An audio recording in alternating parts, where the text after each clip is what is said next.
Mathematics classes by M के sir में आप सभी प्रिय का स्वागत है।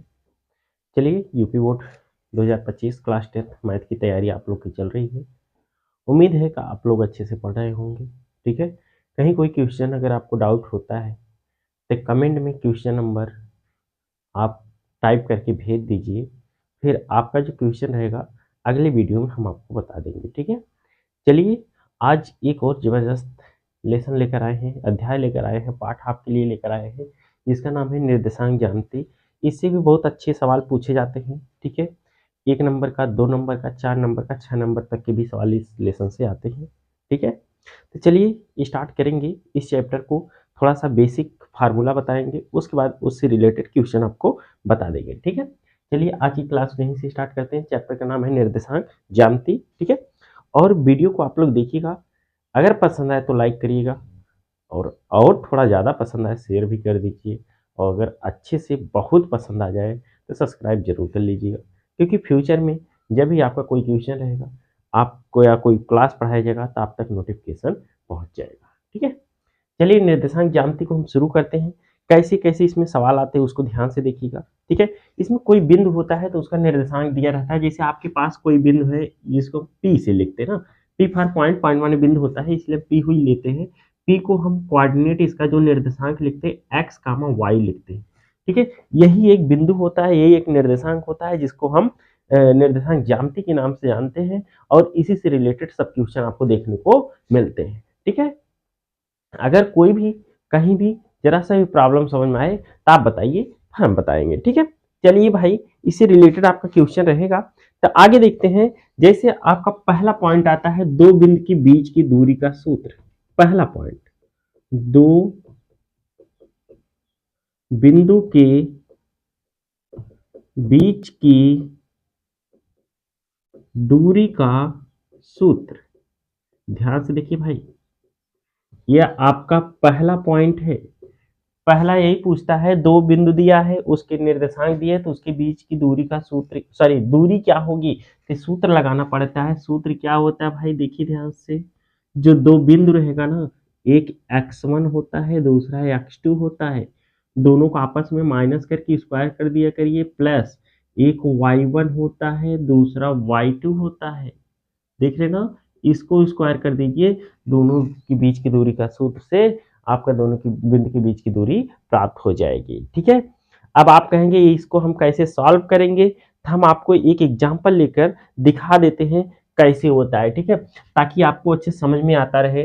जैसे हमने एक बिंदु पी लिया था, दूसरा बिंदु आपका क्यू हो जाए, इसको x1 y1 मान लीजिए, इसको x2 y2 मान लीजिए। तब इन दोनों बिंदु के बीच की दूरी का सूत्र जब लगाएंगे, तब दोनों के बीच की दूरी आ जाएगी। देखो x1 x2, जो पहला पॉइंट रहता है पहले पॉइंट से माइनस करके स्क्वायर करेंगे, जो दूसरा पॉइंट रहता है दूसरे पॉइंट से माइनस करके स्क्वायर करके अंडर रूट ले लेंगे, आपका रिजल्ट आ जाएगा।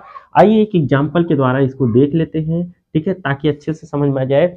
1 नंबर का बच्चों सवाल आता है, 100% श्योर है आता है कि अब ये दो बिंदु दिया है, इसका बीच की दूरी क्या होगी, 4 ठो ऑप्शन दे देगा। ठीक है, चलिए दो बिंदु दिया है, एक बिंदु दिया है 4,2, दूसरा बिंदु क्यू को लिख देते हैं, वह दिया है आपका 2,5। ठीक है, 4,3 दिया है। देखिए यही दो बिंदु है। ठीक है, सपोज करो एक बिंदु यहाँ है आपका, दूसरा बिंदु यहाँ है, तो इसके बीच की दूरी कितना होगी ये आपको बताना है। ठीक है, और एक बात ध्यान से सुनिएगा, जब साइन दोनों का प्लस रहे तो माइनस करना है, इसमें से इसको माइनस करना है। ठीक, पहले में से दूसरे को माइनस करना है। देखिए भाई, 4 - 2 स्क्वायर, फिर से प्लस, देखो 3 में से इसको माइनस करना है, 3 - 5 का स्क्वायर। बात समझ रहे ना, बताओ 4 में से 2 जाएगा तो क्या होगा, 2 का स्क्वायर। ठीक, प्लस 3 में से 5 जाएगा तो -2 का स्क्वायर। 2 दूनी 4 और 2 दूनी 4, 4 4 आ जाएगा आपका 8 कैडी में। अगर 8 को बाहर लेंगे 2 कैडी में 2 होगा बच्चों, इतना आपका आंसर होगा। ठीक, कैसे भाई, 2 बाहर हुआ, 2 अंदर जाएगा, 2 दूनी 4, दूनी 8 हो जाएगा। ठीक है, ये आपका आंसर है। ऐसे आपको सवाल पूछेगा और ऑप्शन देगा तो आपको फटाफट क्वेश्चन करना होगा। बात समझ रहे मेरी कि नहीं। ठीक है, उम्मीद होगी यह जो सूत्र बताया, इससे रिलेटेड क्वेश्चन बताया, यह आपको समझ में आया होगा। कॉन्सेप्ट यही है कि सूत्र आपको याद होना चाहिए। सपोज कर सूत्र नहीं याद है, ठीक, तब आपको लिए ट्रिक बता रहे हैं, ठीक है। अगर सूत्र आपको नहीं याद है तब क्या करेंगे, ठीक है।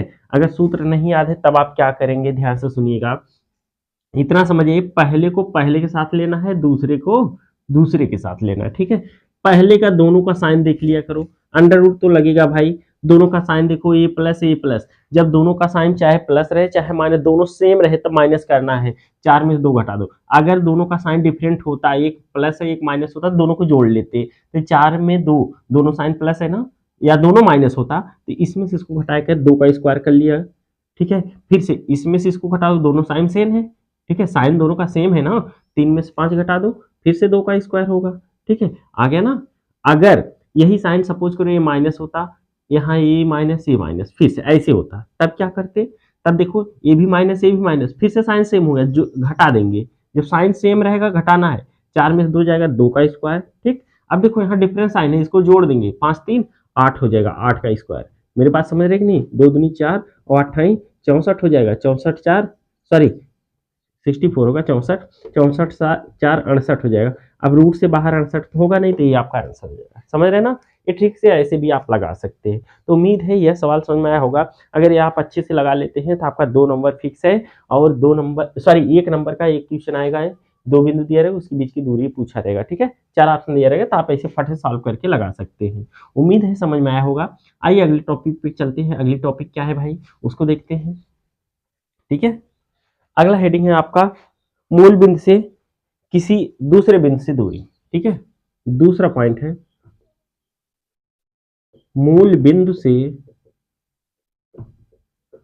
किसी अन्य बिंदु तक की दूरी, किसी एक अन्य बिंदु तक की दूरी, ये क्या होती है भाई, फार्मूला हम लिख दे रहे हैं ना, अंडर रूट एक्स की स्क्वायर प्लस वाई का स्क्वायर, यही होता है, ठीक है। मूल बिंदु का मतलब होता है बच्चों, दोनों 0 0 हो जाता है, ठीक।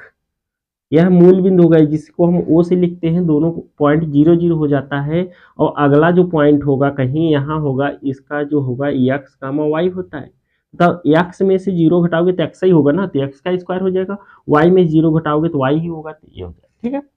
कोई दिक्कत, ये तो सूत्र हो गया। चलिए एक सवाल दे देते हैं भाई, मूल बिंदु का 0 0 रहेगा, और यहाँ मान लो 3 कामा 5 है, कह रहा है इसके बीच की दूरी बताओ। आपको इसको छूना ही नहीं है, सिर्फ इसका देखो ऐसे आंख मूंद के लगा देना है। इसका स्क्वायर करो, 3 त्रिका 9 और 5 पचे 25, 25 9 कितना होगा भाई, 5 पचे 25, 3 त्रिका 9, 9 25 कितना होगा, 9 5 14 34 हो जाएगा अंडर रूट में, ठीक है। अब रूट से बाहर आएगा नहीं, इसी को लिख देते हैं आपका आंसर, ठीक। सपोज करो 5 की जगह 4 रहा होता, तब क्या होता, 3 त्रिका 9 होता, प्लस 4 चौक 16 होता, अंडर रूट 16 9 25 होता, अंडर रूट 25 बाहर आ जाएगा 5, आपका आंसर हो जाता। बात समझ रहे कि नहीं। मूल बिंदु से अगर आता है किसी बिंदु तक की दूरी बताने के लिए, तो आपको जो बिंदु दिया है उसी की स्क्वायर करके जोड़ दी के अंडर रूट लगा दीजिए, आपका आंसर हो जाएगा। ये भी 1 नंबर का सवाल आ सकता है, ठीक है। ये आ सकता है, ये आ सकता है, कुछ भी पूछ सकता है, किसी कोई गारंटी नहीं कि कौन सा सवाल आएगा, लेकिन ये तो गारंटी है इसी तरीके से आएगा। अगर भाई 2 बिंदु दिया है तो ये फार्मूला लगाना है, 1 बिंदु दिया है डायरेक्ट उसी बिंदु का स्क्वायर करके जोड़ के अंडर रूट ले लो, आपका आंसर आ जाएगा, ठीक है। 2 टॉपिक क्लियर हुआ, 1 नंबर के सवाल आते हैं, ठीक है। अब अगला टॉपिक क्या है भाई, अगला है किसी बिंदु दो के मध्य, जिसे कोई बिंदु आपके दिया है, ठीक है। देखिए तीसरा पॉइंट, 2 बिंदु के मध्य, 2 बिंदुओं के मध्य, 2 बिंदुओं के मध्य किसी बिंदु का निर्देशांक, किसी बिंदु का निर्देशांक। देखिए बहुत आसान है, ये भी बहुत इंपॉर्टेंट सवाल है, ठीक है। ये क्या होता है इसको पहले हम बता दे रहे हैं, x1 प्लस x2 अपान में 2, फिर y1 प्लस y2 अपान में 2, यही निर्देशांक होता है। अब कैसे होता है इसको समझ लेते हैं, एग्जाम्पल भी देंगे ताकि आपको अच्छे से समझ में आए। देखिए अच्छा आप ध्यान से, एक बिंदु आपका यहाँ है, एक यहाँ है, इसको P मान लेते हैं, x1 कामा y1 है, इसको Q मान लेते हैं, x2 कामा y2 है। कह रहा है इसके मध्य में एकदम बीचे बीच इसका r लिख लेते, इसका निर्देशांक आप बताओ। इसका निर्देशांक निकालने के लिए x वाले कोऑर्डिनेट को जोड़ लिया करो, x1 x2, ऐसे x1 प्लस x2 जोड़ लिया, अपान में 2 कर दिया। अब y वाले के लिए हम क्या करेंगे, y वाले को जोड़ेंगे, y1 plus y2, y1 plus y2 अपान में 2 कर दिया, इसका निर्देशांक आ गया। चलिए एग्जाम्पल इसी में समझा दे रहे हैं, ठीक है। अब जैसे p वाला जो निर्देशांक है आपका क्या दिया है भाई, 4,3 दिया है। क्या दिया है, 4,3 दिया है। ए वाला जो है 2,5 दिया है। ते वाला पूछ रहा है, ते वाला क्या होगा, इसको जोड़ो, 2 4 6, 6/2 कामा 5 3 8, 8/2, इसको कट कर दो, 2 3 6 और 2 चौकी 8, 3,4 आपका आंसर आएगा। मेरी बात समझ में आई कि नहीं आई? एग्जाम्पल भी बता दिया। ऐसे ही पूछेगा, जैसे 2 बिंदु दिया है उसका निर्देशांक, तब कह रहा है कि उसके मध्य का निर्देशांक क्या होगा, तो आप ऐसे बता लेंगे, ठीक है। उम्मीद है आपको समझ में आया होगा। जो सवाल हमने बताया एग्जाम्पल भी बताते चल रहे हैं साथ में, और एक एक नंबर के सवाल ऐसे आते हैं, ठीक है। लेकिन अगर हल करने के लिए आएगा तो यही सवाल आपका 2 नंबर का हो जाएगा बच्चों, ठीक है। डायरेक्ट अगर ऑप्शन दिया रहेगा, इसका आंसर दिया रहेगा ये होगा, 1 नंबर का आएगा। लेकिन अगर आंसर नहीं दिया है, हल करने के लिए आया, 2 नंबर का आएगा, ठीक है। तो आप समझ गए, उम्मीद होगी अच्छे समझ में आया होगा, ठीक है। चलिए अगले टॉपिक की तरफ चलते हैं। अगला क्या है भाई, अगला पॉइंट क्या है देखते हैं। जो जो एक एक पॉइंट हमने लिया है, एक एक पॉइंट को अगर आप अच्छे से पढ़ लेते हैं तो कहीं भी कोई डाउट आपको नहीं होगा, ठीक है। चलिए एक आता है भाई, 3 बिंदु दिया रहेगा, वो कह रहेगा बताओ ये संरेख है कि नहीं, ठीक है। ये भी सवाल जब आएगा 1 नंबर में आएगा। अगर संरेख होने के लिए पूछेगा डायरेक्ट है या नहीं, 1 नंबर का। अगर हल करके दिखाने के लिए रहेगा 2 नंबर का आएगा, ठीक है। चौथा पॉइंट है, 3 बिंदु दिया रहे, संरेखी होने का प्रतिबंध, संरेख होने का प्रतिबंध, बात समझ रहे कि नहीं। संरेख होने का प्रतिबंध क्या होता है, तो कोई बिंदु होगा भाई, 2 बिंदु तो हमेशा संरेख होता है। 2 बिंदु चाहे जहां ले लो, एक देखिए यहाँ ले लिया, यहाँ इसको इसे मिलाया तो सीधी रेखा ही मिलेगा ना।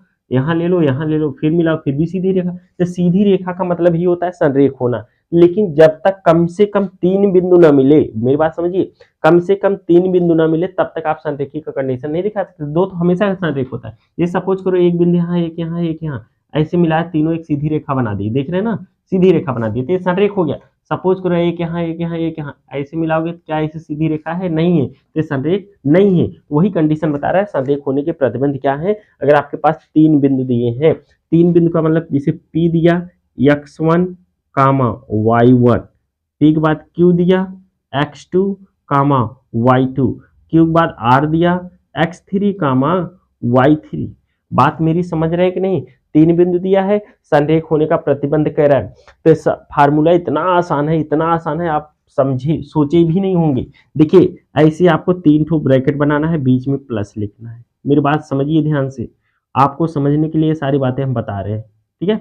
देखिए ऐसे कर दिया, इसके सामने x1 x2 x3, x का पूरा काम खत्म हो गया, इसके सामने इसे लिख देना, ठीक। अब देखो 1 से यहाँ समाप्त हुआ है ना, तो 2 y2 माइनस y3। अब देखो यहाँ 2 से समाप्त हुआ है तो यहाँ 3 लिखेंगे, y3 माइनस y1, यहाँ 3 से समाप्त हुआ है तो y1 माइनस y2।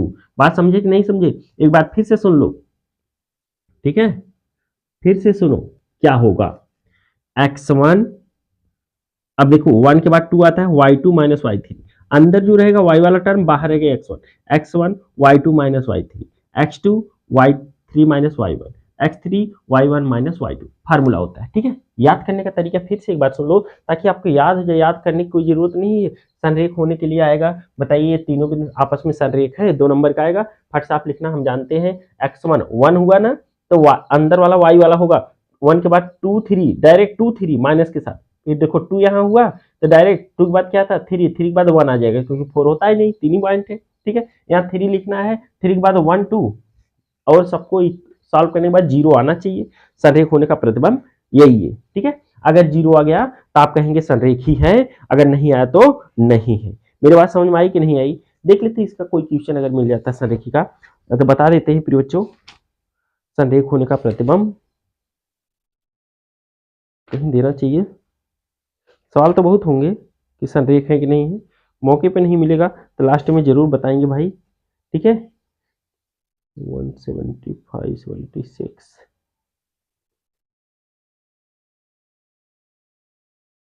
लेकिन इतना समझिए, संरेख होने के लिए अगर आ रहा है तो आपको हल करके क्या बताना है कि जीरो हो जाना चाहिए। हल करेंगे तो वैल्यू अगर जीरो हो गई तो आप कह देंगे संरेख है।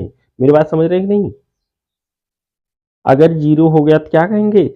संरेख है। और जीरो नहीं होता तो संरेख नहीं है। बात समझ रहे ना? चलिए, एक छोटा सा सवाल है, उसको हम दिखा रहे हैं आपको, ठीक है। देखिए जीरो होगा, क्या होगा भाई? जीरो होगा। देखिए कह रहा है कि इसको हल करके आप बताइए संरेख है। क्वेश्चन है, लिख रहे हैं 1,4, अगला बिंदु दिया है 3, -2, अगला बिंदु दिया है -3, 16, यही दिया। कह रहा बताओ भाई ये संरेख है कि नहीं है। क्या पूछ रहा है?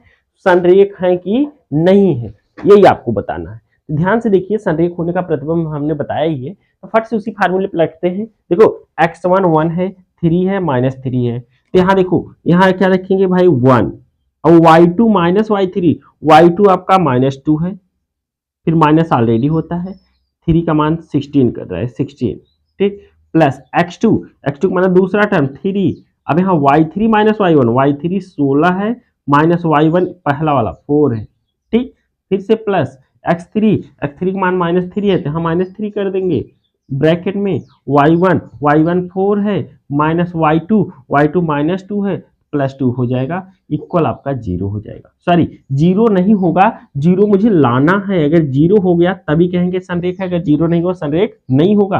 देखो 16 2 18, माइनस में 18 हो जाएगा, एक का गुणा करो एक वही होगा। अब 16 में 4 निकाल दो, 12 12 तिहाई प्लस 36 हो जाएगा, ठीक है। देखो 4 2 6 36 18, देखो -18 क्या हो गया? -36 + 36, क्या यह कट के 0 आया कि नहीं आया? आप कहेंगे आ गया, 0 आ गया तो लास्ट में लिख देंगे अतः यह जो बिंदु है तीनों संरेख हैं। अतः तीनों बिंदु क्या है भाई? संरेखी हैं। उम्मीद है अच्छे से आपको समझ में आया होगा, ठीक है। किसी को कोई कहीं डाउट होगा तो आप बताइएगा, फिर उसका निवारण किया जाएगा, ठीक है। उम्मीद है आपको अच्छे समझ में आया होगा, जितने बिंदु हमने बताया, जितने टॉपिक बता रहे अच्छे समझ में आ रहा है, ठीक है। यूपी बोर्ड एग्जाम हो चाहे सीबीएसई बोर्ड एग्जाम हो, दोनों के लिए मोस्ट इंपॉर्टेंट है, ठीक है। चलिए आगे चलते हैं, इसको यहीं पे इरेज करते हैं, ठीक है। आगे चलेंगे इसको इरेज करके, ठीक है। फार्मूला नहीं इरेज करेंगे भाई, खाली एग्जाम्पल इरेज करेंगे, ठीक है। उम्मीद है कि यहाँ तक स्पष्ट हो गया होगा। चलिए अगला आपका पॉइंट है कि 3 पॉइंट ऐसे दिया रहेगा, तब पूछेगा त्रिभुज का क्षेत्रफल बताओ, ठीक है। क्या पूछेगा भाई? त्रिभुज का क्षेत्रफल। त्रिभुज का क्षेत्रफल, त्रिभुज के क्षेत्रफल का सूत्र क्या होता है भाई? अच्छा बताओ, कोई भी त्रिभुज होगा, चित्र बना के दिखाएं थोड़ा सा त्रिभुज के बारे में। देखिए अगर कोई त्रिभुज आपके पास होगा ऐसे, कितने निर्देशांक होंगे, कितने पॉइंट होंगे भाई? 1 2 3 होंगे ना, ए पी क्यू आर, यही होगा। अगर ये आपका यक्स, अच्छा ज्यादा ऊपर हो जा रहा है शायद दिखेगा नहीं, और नीचे कर देते हैं, ठीक है। ऐसे 3 पॉइंट होगा पी क्यू आर। पी का निर्देशांक आपका x1, y1, क्यू का निर्देशांक x2, y2, आर का निर्देशांक x3, y3, ऐसे दिया है। कह रहा है इस त्रिभुज का क्षेत्रफल बताओ।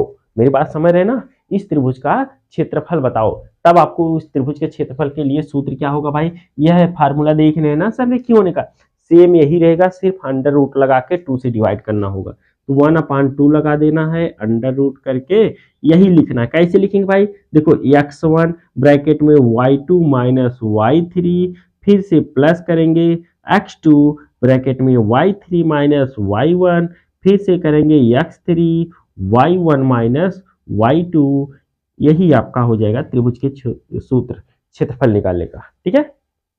उम्मीद है यह भी सवाल आपको अच्छे समझ में आया होगा। जैसे 3 बिंदु दिया था, यहाँ रख के हल करेंगे, जो आएगा 2 से डिवाइड कर देंगे, त्रिभुज का क्षेत्रफल आ जाएगा, ठीक है। इसके लिए भी एक एग्जांपल दे देते हैं, ठीक है।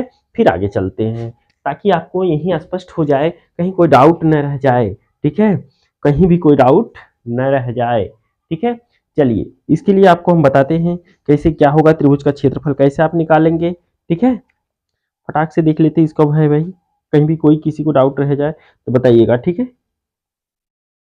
चलिए भाई, 1 2 3 3 बिंदु दिया है, A B C D, sorry A B सी।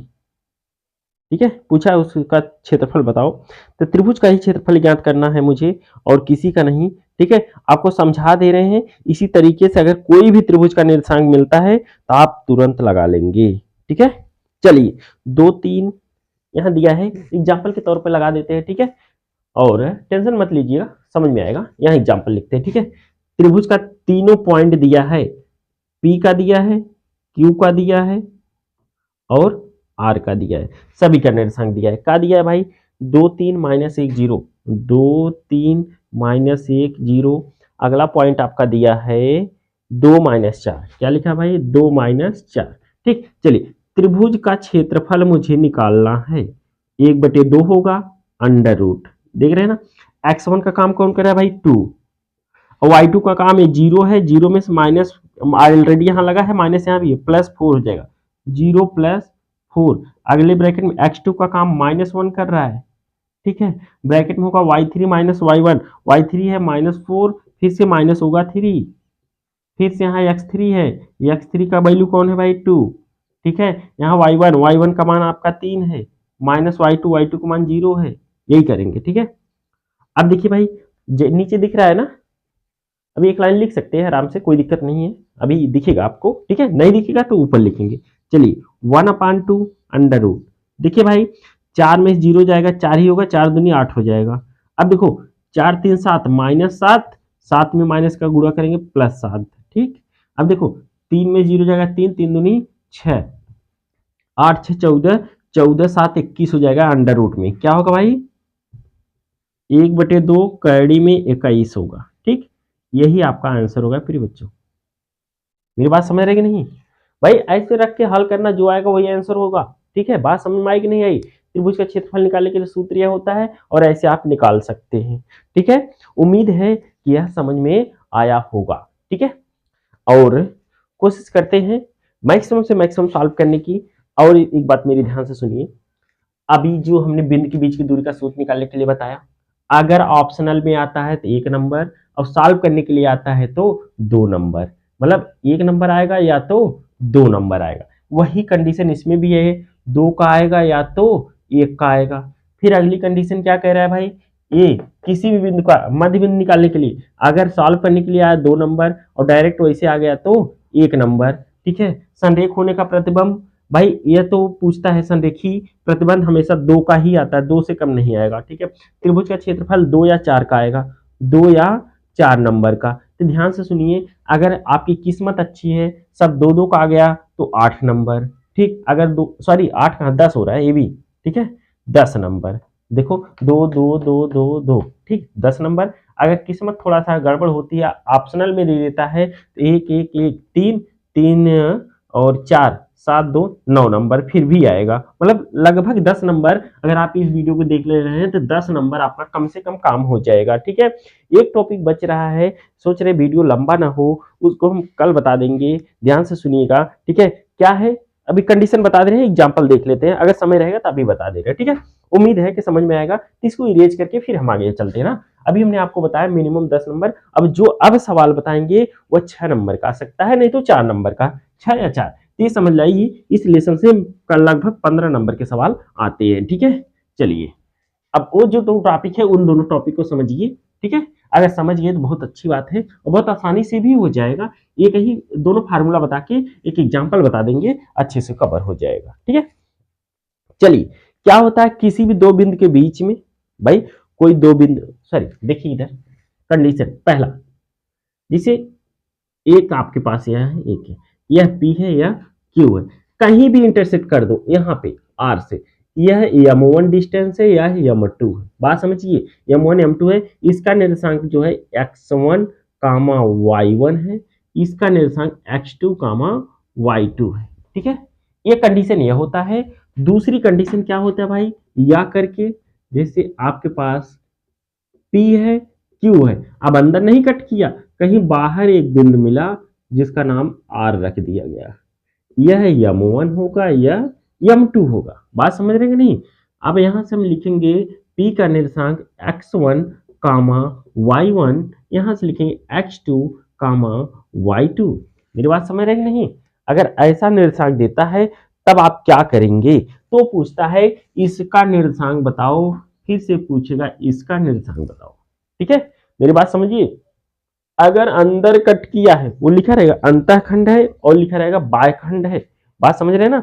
अंतःखंड अंदर की तरफ यहाँ कट कर रहा है, यहाँ बाह्यखंड है, कहेगा अंतःखंड का निर्देशांक बताओ, तब यहाँ देखेंगे। बाह्यखंड का निर्देशांक पूछेगा तो यहाँ देखेंगे। यह सवाल कम से कम 4 नंबर नहीं तो या करके 6 नंबर का लिख लीजिए। ठीक है, और 100% आता ही आता है, एक सवाल मिलेगा आपको। ठीक है, अब ध्यान सुनो, इससे पहले हमने 10 नंबर लगभग बताया, इसको 4 ही मानो, तभी 14 नंबर का इस लेसन से कंप्लीट हो जाएगा आपका। बात समझ रहे कि नहीं? चलिए, और उम्मीद है कि इस टॉपिक को हमने जो कवर कर रहे हैं, कॉन्सेप्ट अगर आपका क्लियर हो जा रहा है तो समझ जाइए कि हमने आपको पूरा पढ़ा दिया। आपको हर एक सवाल लगाने की जरूरत नहीं, कॉन्सेप्ट क्लियर है। वैल्यू कुछ भी देगा भाई, नंबर ही चेंज करेगा ना, फार्मूला थोड़ा चेंज करेगा, फार्मूला आपको वही लगेगा। ठीक है, चलिए अब इसके लिए क्या होता है भाई, ध्यान से सुनिएगा। M1 x2, मेरी बात सुनिए, पहले निर्देशांक के लिए लिखेंगे M1 x2 प्लस में, अब M2 x1 अपान में M1 प्लस M2। मेरी बात समझ में आई? यह जो कोऑर्डिनेट होगा ये x का यहाँ का कोऑर्डिनेट होगा। अभी y वाले के लिए चलते हैं, M1 y2 क्या होगा भाई, M1 y2 plus M2 y1 अपान होगा M1 प्लस M2। बात समझ में आई या नहीं आई? यही R का निर्देशांक होगा। किसका होगा भाई? R का। जब वह बिंदु अंतःखंड करेगा, अंतर काटेगा अंदर। ठीक, आई इसके लिए चलते भाई, ये यहाँ पे R का निर्देशांक क्या होगा, इसके लिए भी सेम होगा लेकिन थोड़ा सा चेंज होगा। क्या चेंज होगा समझिएगा, चेंज यही होगा कि जो हमारा यहाँ प्लस है वही माइनस हो जाएगा, बस और कुछ नहीं। M1 x2 minus M2 x1 अपान में M1 माइनस M2। अब यहाँ पर होगा M1 y2 माइनस में M2 y1 अपान M1 माइनस M2। यही सूत्र है प्रिय बच्चों। अगर आपको यह सूत्र याद है, इससे रिलेटेड जो लॉन्ग वाले सवाल आएंगे आप तुरंत कर लेंगे। ठीक है, उम्मीद है आपको अच्छे से फार्मूला समझ में आया होगा। ठीक है, अगर उम्मीद करता हूं यहां तक अगर आपको अच्छे से समझ में आया होगा तो वीडियो को एक लाइक, एक शेयर, एक सब्सक्राइब जरूर आप करेंगे। और कोशिश ये करिए भाई, जितने आपके फ्रेंड हैं, मित्र हैं, आपके मोबाइल में व्हाट्सएप में ग्रुप है, सभी को शेयर कर दीजिए ताकि मैक्सिमम बच्चे जुड़ सके और वो अपनी इस यूपी बोर्ड 2025 एग्जाम में ज़्यादा से ज़्यादा नंबर प्राप्त कर सके। ठीक है, अभी तक आपने कितना ट्यूशन पढ़ा, कितना कोचिंग पढ़ा, कितना क्या पढ़ा, वो सब साइड में कर दो, सिर्फ इसको देख लो तो आपका सारा कॉन्सेप्ट क्लियर हो जाएगा। कहीं भी डाउट रहता है तो आप कमेंट करके पूछ सकते हैं। ठीक है, चलिए भाई, हमने यहाँ पे अंतःखंड के लिए फार्मूला बताया, फार्मूला दोनों सेम है, अंतःखंड के लिए प्लस का प्रयोग, बाह्यखंड के लिए माइनस का प्रयोग करते हैं। आइए एक क्वेश्चन देख लेते हैं और कोई दिक्कत नहीं होगी, उम्मीद होगी अच्छे से समझ में आएगा। ठीक है, एक क्वेश्चन इससे रिलेटेड देख लेते हैं हम लोग। ठीक है, क्वेश्चन देखेंगे, बस आज का इतना ही रहेगा। ठीक है, लिखा है अंतःखंड विभाजित कर रहा है भाई। देखिए ये क्वेश्चन है, ये दोनों का एग्जांपल एक एक दे दे रहे हैं बहुत जल्दी से। ठीक है, देखिए दो बिंदु दिया है भाई, 3,5 दिया है, अगला बिंदु दिया है 8,10 दिया है, और किस अनुपात में, 2:3 के अनुपात में कट कर रहा है। ये अंतःखंड वाला हो गया। ठीक है, चलिए फटाक से इसको देख लेते कैसे लगेगा भाई। तब कह रहा है अगर ये बिंदु है, देखो पहला बिंदु यहाँ है, देखो इसको x1, इसको y1 मानेंगे, इसको x2, इसको y2, इसको m1, इसको m2, यही मानते ना भाई। ये आपके माइंड में सेट करना पड़ेगा।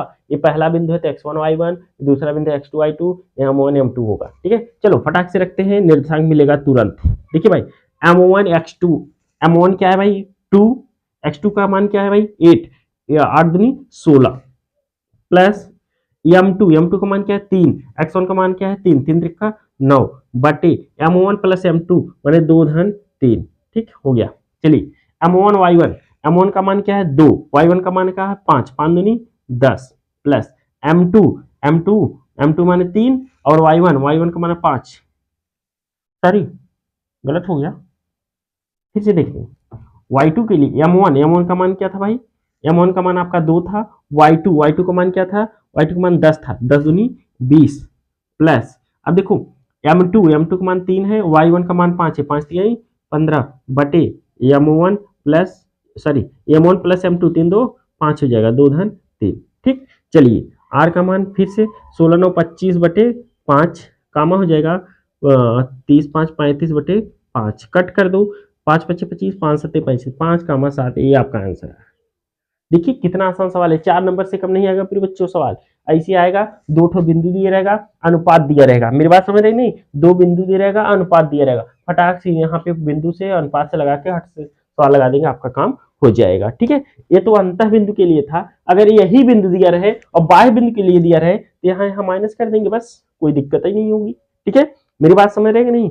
अगर आपको कह रहा बाह्य बिंदु विभाजन है, इस अनुपात में कट करा ऐसे है, x1 है y1 का काम यही करेगा, x2 y2 का काम यही करेगा, m1 m2 फटाक से रख के माइनस करो, जो हमने यहाँ पे प्लस साइन लगाया वही आपको माइनस लगाना है, बस आपका सोल्यूशन ऐसे ही होगा। ठीक है, उम्मीद है सवाल समझ में आया होगा। ठीक है, अगर समझ में आया हो तो आप वीडियो को लाइक, चैनल को सब्सक्राइब और वीडियो को शेयर जरूर करिएगा। ठीक है, और कमेंट के माध्यम से एक बात जरूर बताइए कि मुझे समझ में आया। ठीक है, अगर नहीं समझ में आता है फिर भी एक बार कमेंट करिए, नहीं समझ में आया तो आपको फिर से कोई भी क्वेश्चन कहेंगे, कोई टॉपिक कहेंगे, फिर से पढ़ा के अपलोड कर देंगे, आप देख लीजिएगा। और जिस दिन आपका यूपी बोर्ड एग्जाम रहेगा तो शाम को लाइव क्लास में आते हैं, फिर आपको दिखाते हैं जो हमने बताया उससे रिलेटेड क्वेश्चन आपका मिल रहा है कि नहीं मिल रहा है। ठीक है, चलिए बच्चों इस वीडियो में बस इतना ही, फिर मिलते हैं किसी और वीडियो में अगले दिन, तब तक के लिए इजाज़त दीजिए। ठीक है, चैनल में इतना टाइम तक जुड़े रहने के लिए आपको बहुत बहुत धन्यवाद। अपना कीमती समय दिया और आपने थोड़ा सा नॉलेज लिया, 2 4 10 नंबर आपका प्लस पॉइंट बना। ठीक है, फिर से मिलते हैं अगले वीडियो में, तब तक के लिए बाय बाय, धन्यवाद अभी तक जुड़े रहने के लिए सभी को। ठीक है, फिर से मिलेंगे अगले वीडियो में।